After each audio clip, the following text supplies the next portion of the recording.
ಚಿಕ್ಕಮಗಳೂರು ಜಿಲ್ಲಾ ಚಾಲನಾ ತರಬೇತಿ ಸಂಘ ಉದ್ಘಾಟನಾ ಸಮಾರಂಭವನ್ನು ಪ್ರಾದೇಶಿಕ ಸಾರಿಗೆ ಅಧಿಕಾರಿಗಳ ಕಚೇರಿಯಲ್ಲಿ ಇಂದು ಹಮ್ಮಿಕೊಳ್ಳಲಾಗಿತ್ತು. ಪ್ರಾದೇಶಿಕ ಸಾರಿಗೆ ಅಧಿಕಾರಿ ರಾಕೇಶ್ ಕುಮಾರ್ ಅವರು ಉದ್ಘಾಟಿಸಿ ಚಾಲನೆ ನೀಡಿದರು. ಮೋಟಾರ್ ವಾಹನ ನಿರೀಕ್ಷಕರಾದ ಮಂಜುನಾಥ್ ಅವರು ಮಾತನಾಡಿ, ವಾಹನ ಚಲಾಯಿಸುವಾಗ ನಾನು ಸುರಕ್ಷಿತವಾಗಿದ್ದರೆ ನನ್ನ ಕುಟುಂಬ ಸುರಕ್ಷಿತ ಎಂಬುದನ್ನ ಎಲ್ಲರೂ ಅರಿಯಬೇಕು. ವಾಹನ ಚಲಾಯಿಸುವಾಗ ಬೇಜವಾಬ್ದಾರಿ ನಿರ್ಲಕ್ಷ್ಯತನದಿಂದ ಚಾಲನೆ ಹಾಗೂ ಅನಧಿಕೃತವಾಗಿ ಪಾರ್ಕಿಂಗ್ ಮಾಡುವುದರಿಂದ ಅಪಘಾತಗಳು ಸಂಭವಿಸುತ್ತವೆ. ಎಲ್ಲರೂ ರಸ್ತೆ ನಿಯಮಗಳನ್ನು ಪಾಲಿಸಿದಲ್ಲಿ ರಸ್ತೆ ಅಪಘಾತಗಳನ್ನು ತಡೆಯಬಹುದಾಗಿದೆ ಎಂದರು. ರೋಡ್ ಸೇಫ್ಟಿ ನಾವು ಆಕ್ಚುಲಿ ಒಂದು ತಿಂಗಳ ಮೊದಲು ಪೂರ್ತಿ ನಾವು ರಸ್ತೆ ಸುರಕ್ಷತಾ ಮಾಸ ಅಂತಾನೆ ಆಚರಿಸ್ತೀವಿ. ರಸ್ತೆ ಸುರಕ್ಷತೆ ಅಷ್ಟು ಇಂಪಾರ್ಟೆನ್ಸ್ ಕೊಡ್ತಾ ಇದ್ದೀವಿ. 2026 ಡೇಟಾ ಪ್ರಕಾರ ನಮ್ಮಲ್ಲಿ ಪ್ರತಿ ವರ್ಷ 20 ಲಕ್ಷ ಜನ 20 ಲಕ್ಷ ಆಕ್ಸಿಡೆಂಟ್ ಆಗುತ್ತೆ.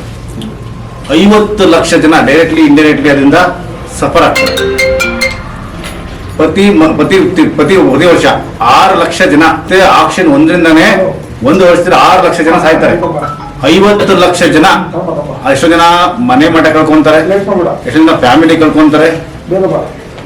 ಅದಕ್ಕೋಸ್ಕರನೇ ಒಂದು ತಿಂಗಳು ಪೂರ್ತಿಯಾಗಿ ಅದು ಡೈರೆಕ್ಟ್ ಆಗಿ ministry of transport department central government organise ಮಾಡಿ ಇದನ್ನ ಒಂದು ತಿಂಗಳು ಪೂರ್ತಿ ರಸ್ತೆ ಸುರಕ್ಷತೆ ಬಗ್ಗೆ ಜನಗಳು ತಿಳಿಸಿ ಅಂತ ಹೇಳ್ತಾರೆ.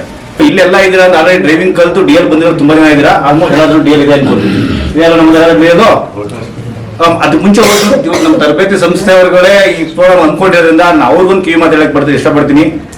ನೀವು ಯಾರಿಗೂ ಒಳ್ಳೇದ್ ಮಾಡಿ ನೀವೇನು ನಿಮ್ಗೇನು ಅವಾರ್ಡ್ ಏನು ಕೊಡಲ್ಲ. ನಾವು ಫ್ರೀ ಆಗಿ ಟ್ರೈನಿಂಗ್ ಕೊಡದೆ ಏನೋ ಒಂದು ಡಿಎಲ್ ಕೊಟ್ರೆ ನಿಮ್ಗೆ ಯಾರು ಕೂಡ ನೆನ್ಸ್ಕೊಳಲ್ಲ. ರೀಸನ್ ಏನು, ಡ್ರಿಂಕ್ ಅಂಡ್ ಡ್ರೈವ್ ಮಾಡಿದಾಗ ಬ್ಲಡ್ ಅಲ್ಲಿ ಆಲ್ಕೋಹಾಲ್ ಇರುತ್ತೆ, ಬ್ರೈನ್ ಮತ್ತೆ ನಮ್ಮ ಫಂಕ್ಷನ್ ಬಾಡಿ ನರ್ವ್ ಫಂಕ್ಷನ್ ಇರುತ್ತೆ, ಅದಕ್ಕೆ ರಿಯಾಕ್ಷನ್ ಟೈಮು ಜಾಸ್ತಿ ಇರುತ್ತೆ, ಬೇಗ ರಿಯಾಕ್ಟ್ ಮಾಡೋದಕ್ಕಾಗಲ್ಲ, ಟರ್ನಲ್ ಎಫೆಕ್ಟ್ ಇರುತ್ತೆ.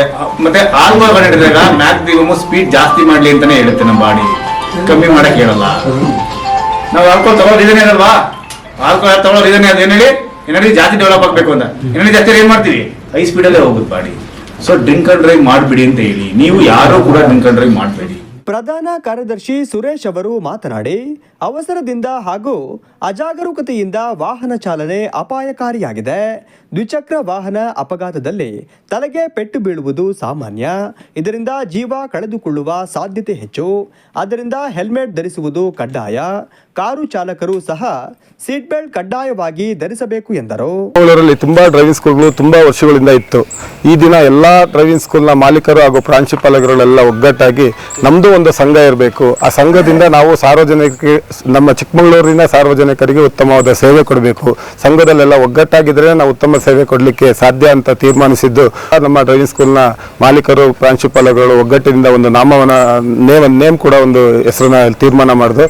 ಆ driving school Malnad motor driving school association Chikkamagaluru ಅಂತ ನೋಂದಣಿಯಾಗಿದೆ. ಅದನ್ನ ಉದ್ಘಾಟನೆನ RTO ಸಹಯೋಗದೊಂದಿಗೆ ಹಾಗೂ ನಮ್ಮ ಡ್ರೈವಿಂಗ್ ಸ್ಕೂಲ್ನ ಎಲ್ಲ ಮಾಲೀಕರು ಪ್ರಾಂಶುಪಾಲರೊಂದಿಗೆ ಹಾಗೂ ಸಾರ್ವಜನಿಕರು ಕೂಡ ಇರ್ತಕ್ಕಂಥ ಸ್ಥಳವಾದ ಪ್ರಾದೇಶಿಕ ಸಾರಿಗೆ ಕಚೇರಿಯಲ್ಲಿ ಇವತ್ತು ಉದ್ಘಾಟನೆ ಮಾಡಿದ್ದೀವಿ. ಉತ್ತಮವಾದ ತರಬೇತಿ ನೀಡಿ ನಾವು ಮೋಟಾರ್ ಡ್ರೈವಿಂಗ್ ಸ್ಕೂಲ್ ಪರವಾನಗಿ ಅವ್ರಿಗೆ ನೀಡಿದರೆ ಅದರಿಂದ ಎಲ್ಲರಿಗೂ ಅನುಕೂಲ. ಯಾವ ರೀತಿ ಅನುಕೂಲ ಅಂದರೆ ಅಪಘಾತಗಳನ್ನು ತಪ್ಪಿಸ್ಬೋದು, ಮತ್ತು ಅವರಿಗೆ ನಾವು ಸಿಗ್ನಲ್ ಬಗ್ಗೆ ಮಾಹಿತಿ ಕೊಡೋದಾಗಲಿ, ಹಾಗೂ ಅವರಿಗೆ ಪ್ರತಿಯೊಬ್ಬರಿಗೂ ನಾವು ಡ್ರೈವಿಂಗ್ ಅಂದ್ರೆ ಏನು, ಡ್ರೈವಿಂಗ್ನಿಂದ ಎಷ್ಟು ಜನ ಪ್ರಾಣ ಕಾಪಾಡ್ಬೋದು, ಆ ಡ್ರೈವಿಂಗಲ್ಲಿ ನಾವು ಎಷ್ಟು ತಾಳ್ಮೆ ಇರ್ತೀವಿ, ಆ ತಾಳ್ಮೆಯಿಂದ ಎಷ್ಟು ಕುಟುಂಬಗಳಿಗೆ ಒಳಿತಿದೆ ಅದನ್ನೆಲ್ಲ ಅವರಿಗೆ ನಾವು ತಿಳಿ ಹೇಳಿ ಉತ್ತಮವಾದ ಒಂದು ಚಾಲನೆಯನ್ನು ನೀಡಿ ಚಾಲನಾ ತರಬೇತಿಯನ್ನು ನೀಡಿ ನಾವು ಅವರಿಗೆ ಡ್ರೈವಿಂಗ್ ಲೈಸೆನ್ಸ್ನ ಕೊಡಿಸೋದ್ರ ಮುಖಾಂತರ ಒಳ್ಳೆಯದನ್ನು ಮಾಡಬೇಕು ಅನ್ನೋ ಒಂದೇ ಉದ್ದೇಶಕ್ಕೆ ಈ ನಾವು ಮೋಟಾರ್ ನೂತನವಾಗಿ ನಾವು ಡ್ರೈವಿಂಗ್ ಸ್ಕೂಲ್ನ ಯೂನಿಯನ್ ಮಾಡ್ಕೊಂಡಿದ್ವಿ. ಮಲೆನಾಡು K18 ಗ್ರೂಪ್ಸ್ ಚಿಕ್ಕಮಗಳೂರು ಅಂತೇಳಿ ಮಾಡ್ಕೊಂಡಿದ್ವಿ.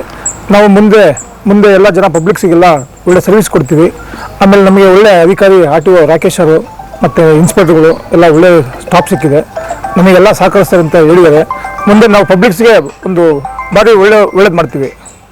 ಈ ಸಂದರ್ಭದಲ್ಲಿ ಮೋಟಾರ್ ವಾಹನ ನಿರೀಕ್ಷಕರಾದ ವಿಜಯ್ ಕುಮಾರ್, ಸಂತೋಷ್ ಕುಮಾರ್, ತಿಪ್ಪೇಸ್ವಾಮಿ, ಇನಾಯತ್ ಮುಂತಾದವರು ಉಪಸ್ಥಿತರಿದ್ದರು.